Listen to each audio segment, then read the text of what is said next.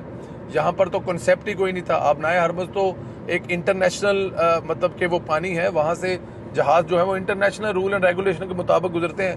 آپ نے اس کو رکوایا, آپ کی وجہ سے جو چائنا ہے اس نے جو آپ کی وجہ سے ایران ہے اس نے اس کو روکا, اور ایک نئی بحث شروع ہو گئی کہ جو آبنائے ہرمز ہے وہاں سے گزر نہیں دیں گے.